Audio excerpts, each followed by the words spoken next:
Good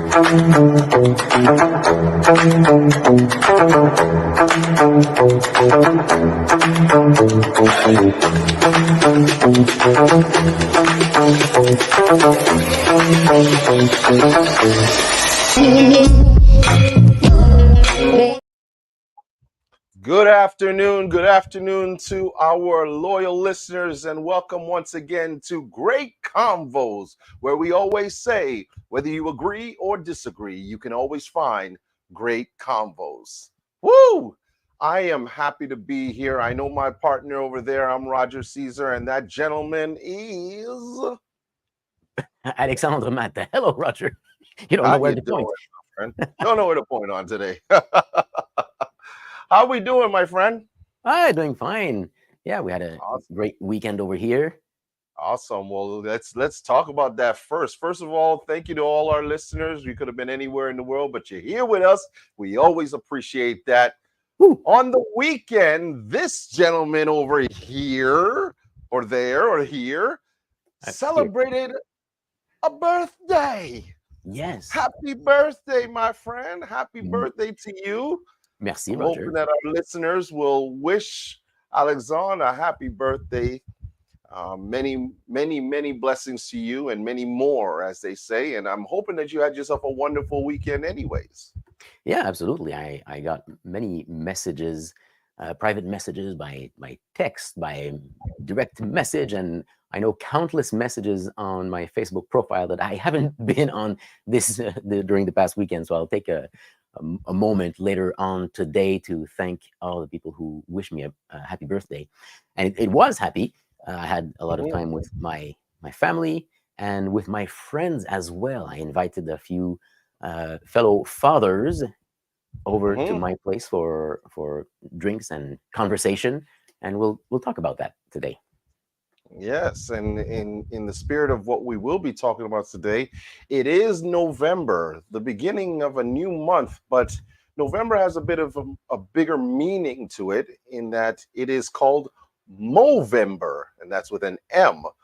And this is to recognize in the awareness of mental health and the overall health of men in general. So we wanted to touch on that, the movement, and talk about it.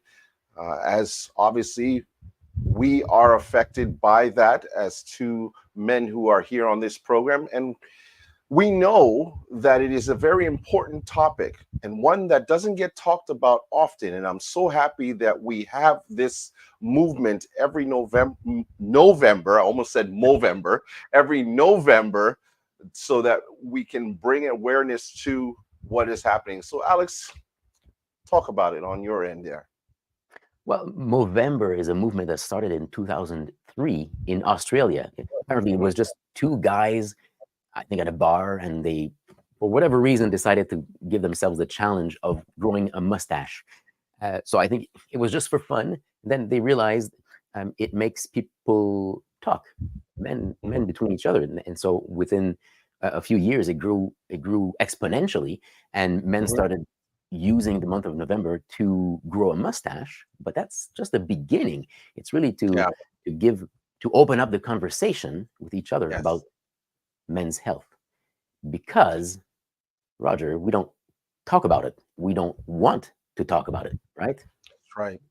That's right. And that's the problem that many of us have, in that we don't want to discuss these issues. And some of them come from just society in general, that men are supposed to be the strong ones. Men are not supposed to be weak in any way, shape, or form.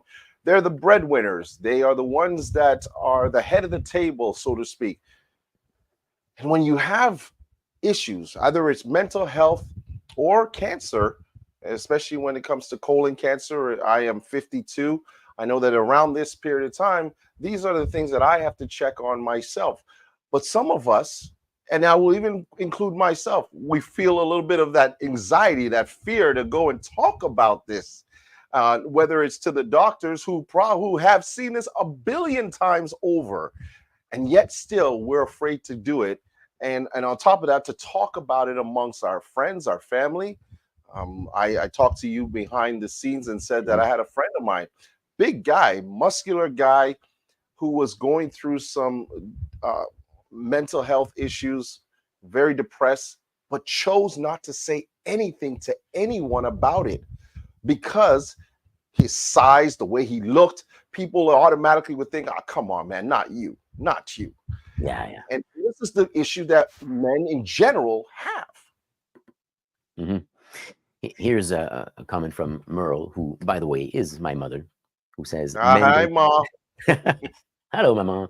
Men don't talk about issues the way men or the way women do. Yeah, yeah, that's Yeah, right. yeah, Um, very true. and and even when we do talk about it, sometimes we'll make jokes about it. Hmm. So, and what does Jackie mention? It's often the Yep, wives who nag that their nag. menfolk to go to Yep, the doctors. Oh, that may be right. exactly. We will see soon, I suppose.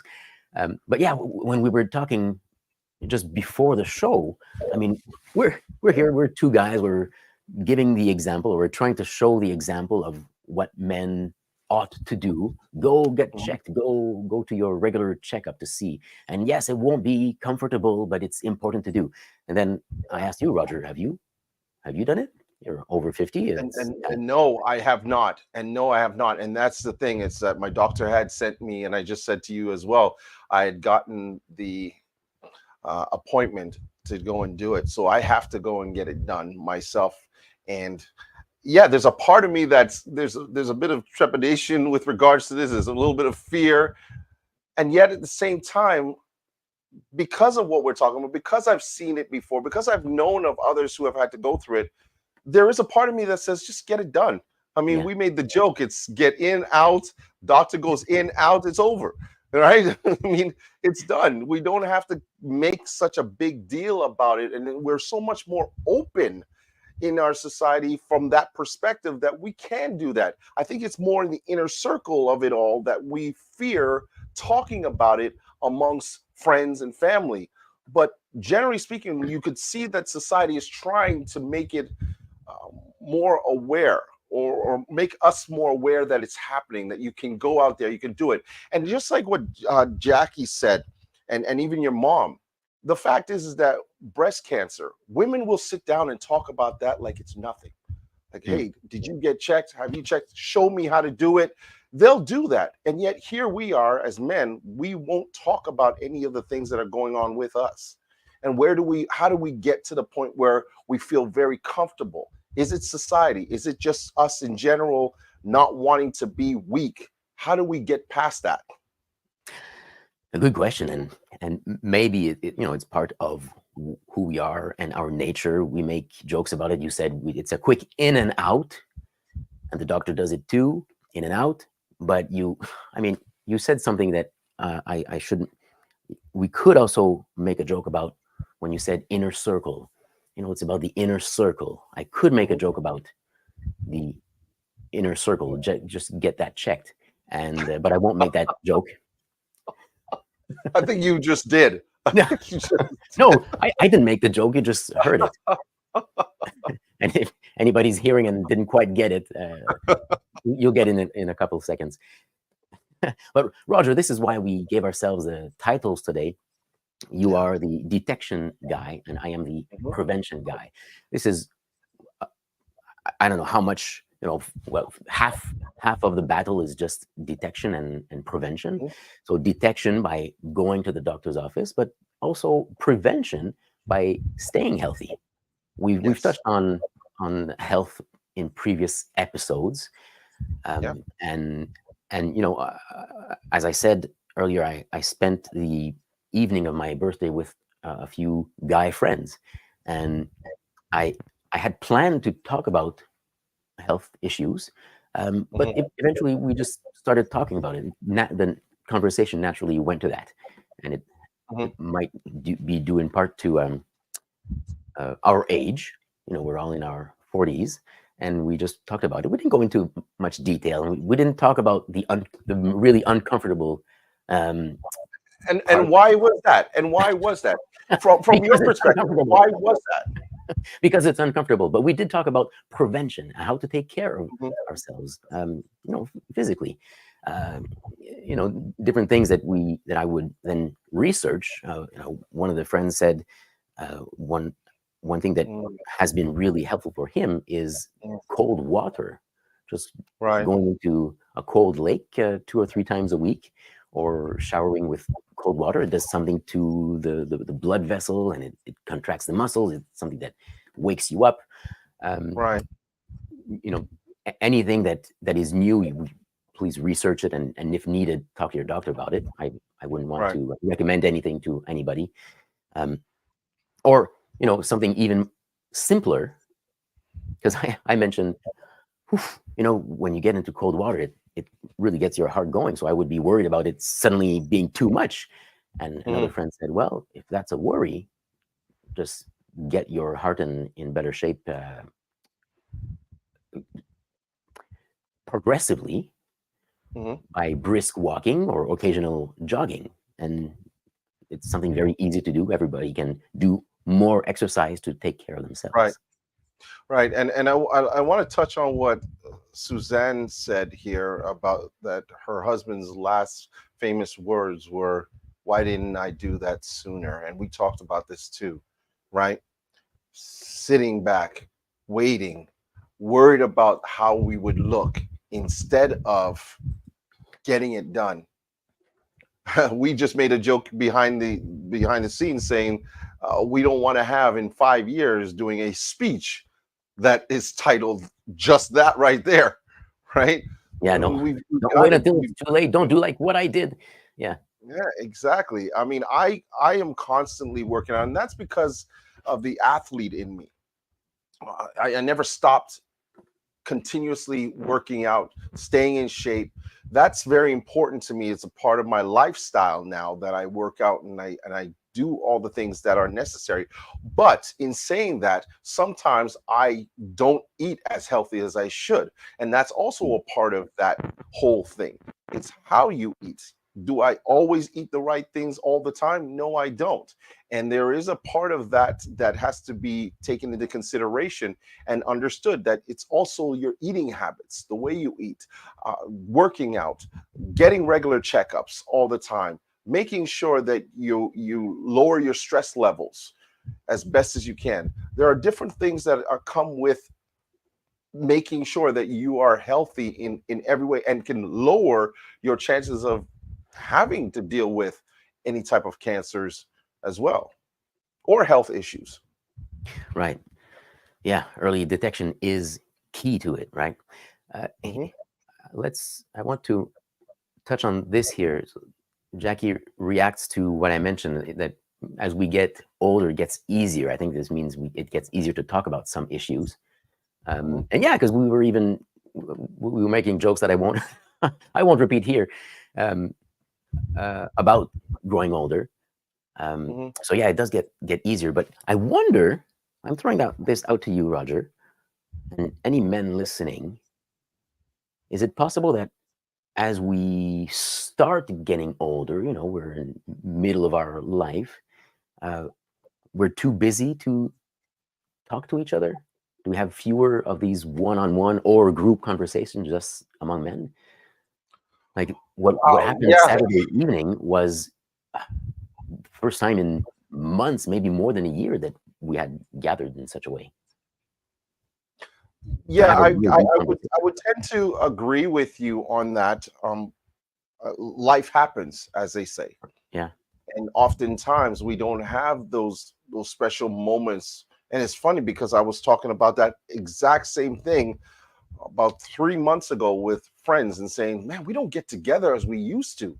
Yeah. We don't sit down and just talk like we used to. We're so busy that we find ourselves just catching a quick call to say, 'Hey, you good? All right, cool.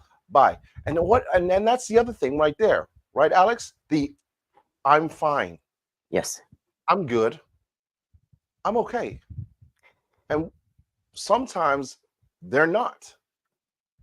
And And they're it's just not in a saying, quick conversation or a casual meeting at an event that we can really get into it.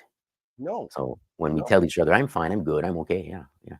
So, and sometimes maybe we lie to ourselves, Mm, or that's we a good really think, point." "Yeah, I'm good. Yeah, I've got some difficulties. I'm not feeling well, but Hmm. I'm just going to say, yeah, I'm fine, because that's the polite thing to do also. Yeah, and Yeah. I think that's we touched on this already before, but yeah, it's the macho attitude. I'm fine. Yeah, I don't need to.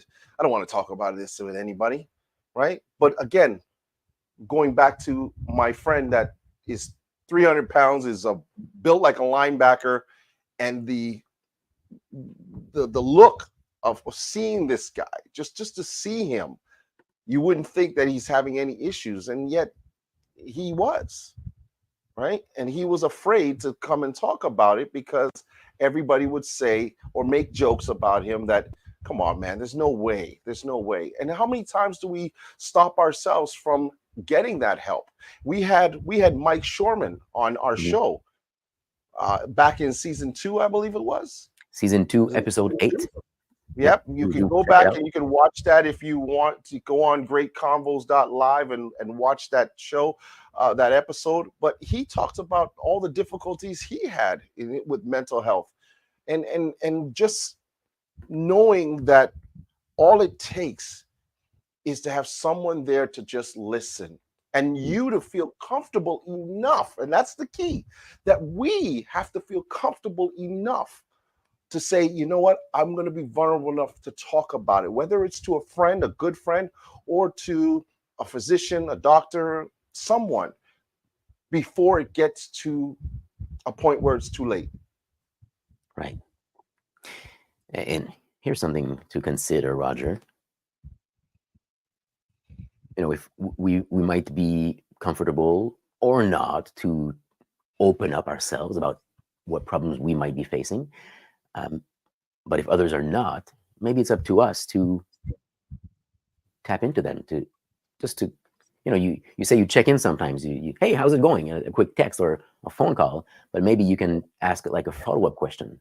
If they say, oh yeah, I'm fine, everything's good, like, okay, well, Is it good? is it is it, how about we get together for coffee, or Well, what? just Let if you me have ask you. an Let me ask. extra 15, if you have an extra 15 minutes, let's talk about, let's, because Well, let sometimes me ask if we you really this, want to. Alex. What happens? What happens if you are pressing too much, and then it Ah, becomes the negative effect, right?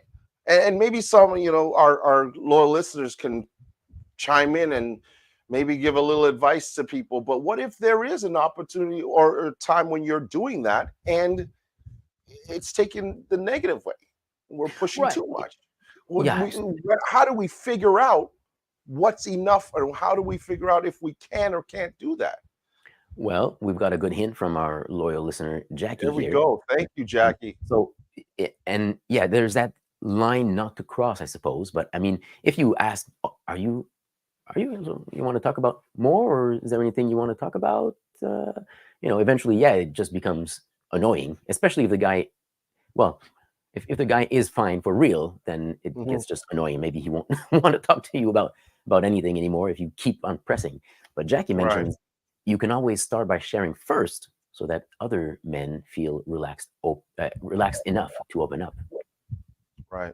Yeah, that's a good thing to do. And sometimes, I mean, I think just naturally, it's easier, or it can get easier, if you do have these opportunities for a real long conversation. It's not something easy to ask or to open up about just in a text message, or at Mhm.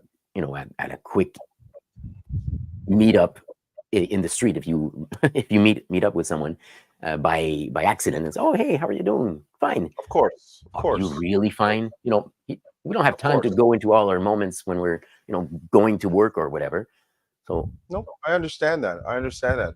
It's sitting down maybe for a cup of coffee or dinner or lunch, and really talking about it, mhm. and seeing, and maybe it's also looking at the characteristics of your friends. You know that a person is a certain way all the time, and then you see a bit of a difference in their character. Maybe that's an opportunity to sit down and ask, hey, is everything all right with you? Yeah, and All right. the month of November, with the Movember campaign, many men are going to wear a mustache or start to grow a mustache during the month, and that's a way to start a conversation. But it doesn't have to be only in November; it can be anytime. Just starting a conversation. And I don't think that you need to start with, "Hey, how's your mental health going?" It doesn't need to be like that. But why not? Why not just grab a coffee with a friend or Mhm. with a few friends and just see where the conversation goes? So, Alex, are we going to be growing mustaches? Well, Come I'll be on. honest. Ah, look I at that. See? And it came up by Jackie already. Look at that. Look maybe I at missed it. that. Now I've Um, got mine. I got something already started. That's the what I have, but I'm gonna keep it going or try to. What about right. you, my friend? Well, Roger, You're one that never does. you've got the well. I will correct you on that.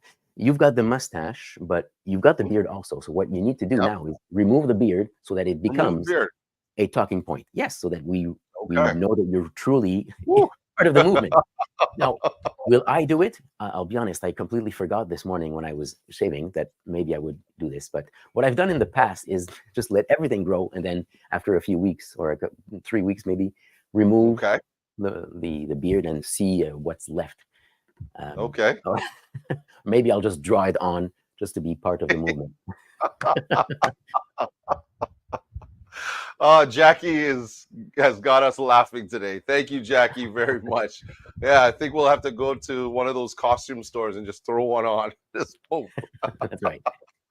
No, that will defeat the purpose. But yes, I think overall, as we're coming to a close here, I think it's important to understand, and I'll say this: I think it's really important that we as men start to feel comfortable. Look for people in our lives, in our circle, that we can feel comfortable about to talk about these issues. And maybe the more we talk about it, the more we will realize that uh, maybe someone else is dealing with it as well that we didn't Mm. know, and we could come up with solutions, come up with these, or even if it's not a solution, just to be there. Sometimes all we need is just a shoulder or someone there to say, "Hey, I got you. I'm here to listen." Yeah. And that's half the battle. And then when it comes to getting checked, don't be afraid. I'm going to do the same thing. I'm not going to be afraid about doing it. I'm going to go and get mine done and see what happens. If it is this, as we say, Yes. So but a quick so hit. for There you go. now you're laughing because I've written down what we mentioned Yes. earlier. Get checked, get tested. It's a quick in and out, and Yeah. it could avoid something much worse in your future. If you want to stay with us, stay with your family for a long time. Do what needs to be done. It's prevention, it's early detection, and it saves lives. Hmm. So I think we've got the conversation started in Hmm. this month of November, Roger. So I'm gonna check up on you, and maybe I'll ask you follow-up questions a little more often, because sometimes even if we Me we too. speak with each other many times a week, Roger, sometimes Mhm. we don't get deep into our personal issues. So let's see if we can do that and let's show let's show try the let's example. try let's be an example. Let's be an example for our listeners and for those who are here in our lives. Let us be an example, and let's have those conversations, the two of Yeah. us, and let's hold each other accountable for that. All right, it's a deal, Roger. All right, now what do we got next week, my friend? Well, let's start by saying what is happening tomorrow. There's Hmm. this there's a little event somewhere in a town in the United States. It's called the U.S. presidential elections. Oh wait, it's in every That's town, right. in every city, and every That's state. right. That's right. Now, so November 5th. This happens every 4 years. At this time in November, you you Americans listening, you elect a president, which will start their work in next January, and it Mhm, feels like now. Let me know if you feel the same way. It feels like it's like more important or more in the news than it usually is. mhm. Roger, Yep, it's a big one this year, eh? it's a Um, big one. so let's talk about it next week. We will react to whatever results we will know tomorrow, hoping that we will get the results earlier on. Some some people believe or think that it might take a long time to really get the official results if it is very, very tight. So it might be touchy. And that's why we want to talk about it, because we want to talk about touchy subjects in this 4th season. Yes, yes. So next week will be about the times are changing. Yeah. By the way, In many ways. We changed our clocks last We did on night. Saturday night or Yeah, Sunday Saturday night. morning. Yeah, we changed our clock. So 1 times week are after changing. Europe. And Roger, I hope that this is the last time that we change our clocks. We will touch on that subject next week. Yeah, let's do a full episode just on the time change, because it's something that can really get us riled up. So let me offer this note to my friends in the United States. I know that there are valid reasons to vote for one candidate and valid reasons to dislike and even maybe hate the other candidate. But that's not a reason to hate or dislike your neighbors who vote for that candidate. Whoever you vote for and whatever the results, please remember that your friends, even if they don't have the same opinion as you, they can still remain your friends. I think the vast majority of Americans want what's best for their country, and they are voting for what option they believe is the best. So we could end with our wise words, right? Yes. Whether we talk about you agree or disagree, to your neighbors from the left to the right and all around, you can always find great combos. Please keep it safe. To our neighbors to the south, keep it safe. Go out and vote, and we'll see you next week. Bye-bye. Good week. And keep on talking.